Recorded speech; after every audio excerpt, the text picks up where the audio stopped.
Segunda parte del ingenioso hidalgo Don Quijote de la Mancha. Capítulo 9,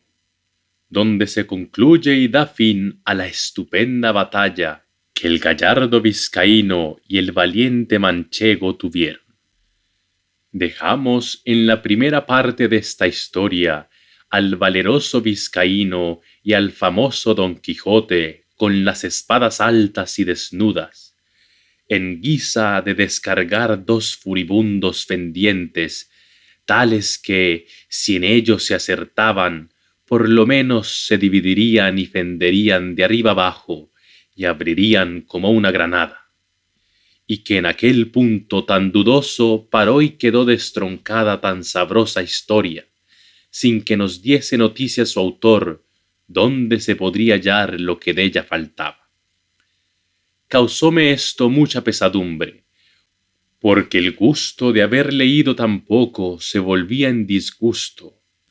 de pensar el mal camino que se ofrecía para hallar lo mucho que, a mi parecer, faltaba de tan sabroso cuento. Parecióme cosa imposible y fuera de toda buena costumbre,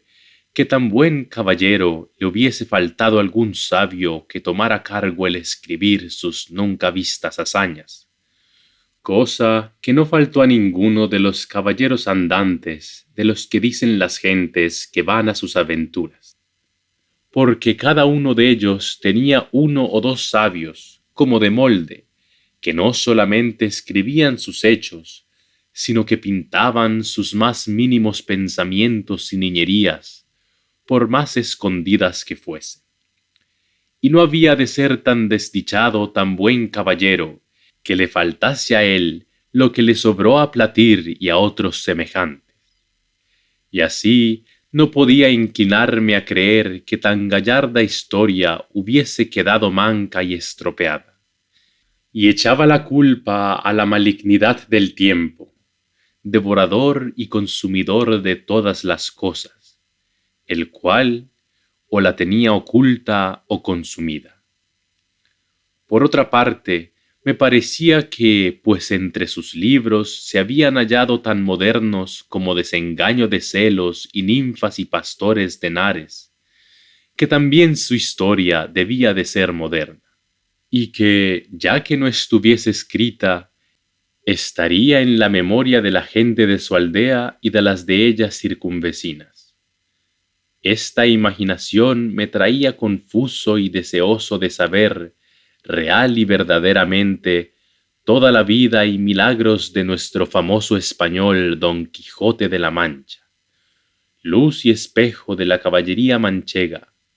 y el primero que en nuestra edad y en estos tan calamitosos tiempos se puso al trabajo y ejercicio de las andantes armas, y al desfacer agravios, socorrer viudas, amparar doncellas, de aquellas que andaban con sus azotes y palafrenes, y con toda su virginidad a cuestas, de monte en monte y de valle en valle, que si no fuera que algún follón o algún villano de hacha y capellina, o algún descomunal gigante las forzaba, doncella hubo en los pasados tiempos que, al cabo de 80 años, que en todos ellos no durmió un día debajo de tejado, y se fue tan entera a la sepultura como la madre que la había parido. Digo pues que por estos y otros muchos respetos es digno nuestro gallardo Don Quijote de continuas y memorables alabanzas. Y aun a mí no se me deben negar, por el trabajo y diligencia que puse en buscar el fin de esta agradable historia. Aunque bien sé que si el cielo, el caso y la fortuna no me ayudan, el mundo quedará falto y sin el pasatiempo y gusto que bien casi 2 horas podrá tener el que con atención la leyere. Pasó pues el hallarla en esta manera. Estando yo un día en el Alcaná de Toledo, llegó un muchacho a vender unos cartapacios y papeles viejos a un sedero. Y como yo soy aficionado a leer, aunque sean los papeles rotos de las calles, Llevado de esta mi natural inclinación, tomé un cartapacio de los que el muchacho vendía, y vile con caracteres que conocí ser arábigos. Y puesto que, aunque los conocía, no los sabía leer, anduve mirando si parecía por allí algún morisco aljamiado que los leyese, y no fue muy dificultoso hallar intérprete semejante, pues aunque le buscara de otra mejor y más antigua lengua, le hallara. En fin, la suerte me deparó uno, que, diciéndole mi deseo y poniéndole el libro en las manos, le abrió por medio, y leyendo un poco en él, se comenzó a reír. Preguntéle yo que de qué se reía, y respondióme que de una cosa que tenía aquel libro escrita en la margen por anotación. Díjele que me la dijese,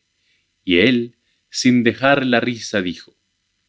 Está, como he dicho, aquí en el margen escrito esto: esta Dulcinea del Toboso, tantas veces en esta historia referida, dicen que tuvo la mejor mano para salar puercos que otra mujer de toda la Mancha. Cuando yo oí decir Dulcinea del Toboso, quedé atónito y suspenso, porque luego se me representó que aquellos cartapacios contenían la historia de Don Quijote.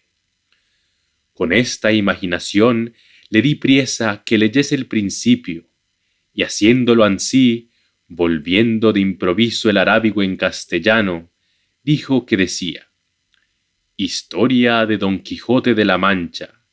escrita por Cide Hamete Benengeli, historiador arábigo. Mucha discreción fue menester para disimular el contento que recibí cuando llegó a mis oídos el título del libro, y salteándosele al cedero, compré al muchacho todos los papeles y cartapacios por medio real, que si él tuviera discreción y supiera lo que yo los deseaba, bien se pudiera prometer y llevar más de 6 reales de la compra. Apartéme luego con el morisco por el claustro de la iglesia mayor, y roguéle me volviese aquellos cartapacios, todos los que trataban de Don Quijote en lengua castellana, sin quitarles ni añadirles nada, ofreciéndole la paga que él quisiese. Contentóse con 2 arrobas de pasas y 2 fanegas de trigo, y prometió de traducirlos bien y fielmente y con mucha brevedad. Pero yo, por facilitar más el negocio y por no dejar de la mano tan buen hallazgo, le truje a mi casa, donde en poco más de mes y medio la tradujo toda, del mesmo modo que aquí se refiere. Estaba en el primero cartapacio, pintada muy al natural, la batalla de Don Quijote con el vizcaíno, puestos en la misma postura que la historia cuenta, levantadas las espadas, el uno cubierto de su rodela y el otro de la almohada, y la mula del vizcaíno tan al vivo que estaba mostrando ser de alquiler a tiro de ballesta. Tenía a los pies escrito el vizcaíno un título que decía Don Sancho de Aspetia, que sin duda debía de ser su nombre, y a los pies de Rocinante estaba otro que decía Don Quijote. Estaba Rocinante maravillosamente pintado, tan largo y tendido, tan atenuado y flaco, con tanto espinazo, tan ético confirmado, que mostraba bien al descubierto con cuánta advertencia y propiedad se le había puesto el nombre de Rocinante. Junto a él estaba Sancho Panza, que tenía del cabestro a su asno, a los pies del cual estaba otro rétulo que decía Sancho Zancas, y debía de ser que tenía, a lo que mostraba la pintura, la barriga grande, el talle corto y las zancas largas, y por esto se le debió de poner el nombre de Panza y de Zancas, que con estos 2 sobrenombres le llama algunas veces la historia. Otras algunas menudencias había que advertir, pero todas son de poca importancia y que no hacen al caso a la verdadera relación de la historia, que ninguna es mala como sea verdadera. Si a ésta se le puede poner alguna objeción cerca de su verdad, no podrá ser otra sino haber sido su autor arábigo, siendo muy propio de los de aquella nación ser mentirosos, aunque, por ser tan nuestros enemigos, antes se puede entender haber quedado falto en ella que demasiado. Y ansí me parece a mí, pues, cuando pudiera y debiera extender la pluma en las alabanzas de tan buen caballero, parece que de industria las pasa en silencio, cosa mal hecha y peor pensada, habiendo y debiendo ser los historiadores puntuales, verdaderos y no nada apasionados, y que ni el interés ni el miedo, el rancor ni la afición no les hagan torcer el camino de la verdad, cuya madre es la historia, émula del tiempo, depósito de las acciones, testigo de lo pasado, ejemplo y aviso de lo presente, advertencia de lo porvenir.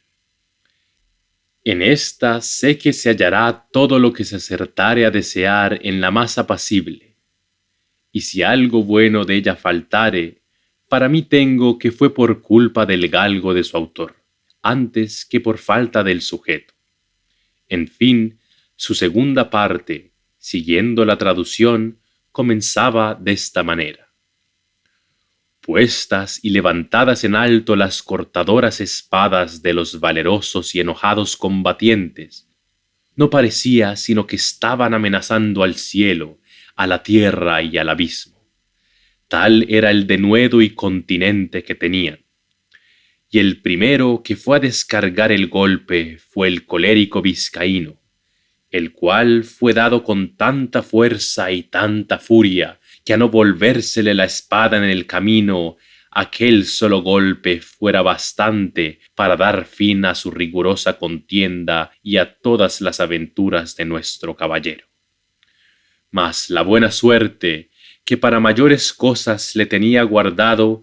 torció la espada de su contrario, de modo que aunque le acertó en el hombro izquierdo, no le hizo otro daño que desarmarle todo aquel lado, llevándole de camino gran parte de la celada, con la mitad de la oreja, que todo ello con espantosa ruina vino al suelo, dejándole muy maltrecho. Váleme Dios, ¿y quién será aquel que buenamente pueda contar ahora la rabia que entró en el corazón de nuestro manchego, viéndose parar de aquella manera? No se diga más, sino que fue de manera que se alzó de nuevo en los estribos, y apretando más la espada en las dos manos, con tal furia descargó sobre el vizcaíno, acertándole de lleno sobre la almohada y sobre la cabeza, que sin ser parte tan buena defensa como si cayera sobre él una montaña, comenzó a echar sangre por las narices y por la boca y por los oídos, y a dar muestras de caer de la mula abajo, de donde cayera, sin duda, si no se abrazara con el cuello. Pero con todo eso sacó los pies de los estribos y luego soltó los brazos. Y la mula, espantada del terrible golpe, dio a correr por el campo y a pocos corcovos dio con su dueño en tierra. Estábaselo con mucho sosiego mirando Don Quijote, y como lo vio caer, saltó de su caballo y con mucha ligereza se llegó a él, y poniéndole la punta de la espada en los ojos, le dijo que se rindiese, sino que le cortaría la cabeza. Estaba el vizcaíno tan turbado que no podía responder palabra, y él lo pasara mal, según estaba ciego Don Quijote, si las señoras del coche, que hasta entonces con gran desmayo habían mirado la pendencia, no fueran a donde estaba y le pidieran con mucho encarecimiento le hiciese tan grande merced y favor de perdonar la vida de aquel su escudero. A lo cual Don Quijote respondió con mucho entono y gravedad: Por cierto, fermosas señoras, yo soy muy contento de hacer lo que me pedís, mas ha de ser con una condición y concierto, y es que este caballero me ha de prometer de ir al lugar del Toboso y presentarse de mi parte ante la sin par doña Dulcinea, para que ella haga de él lo que más fuere su voluntad. La temerosa y desconsolada señora, sin entrar en cuenta de lo que don Quijote pedía y sin preguntar quién Dulcinea fuese, le prometió que el escudero haría todo aquello que de su parte le fuese mandado. Pues en fe de esa palabra yo no le haré más daño, puesto que me lo tenía bien merecido.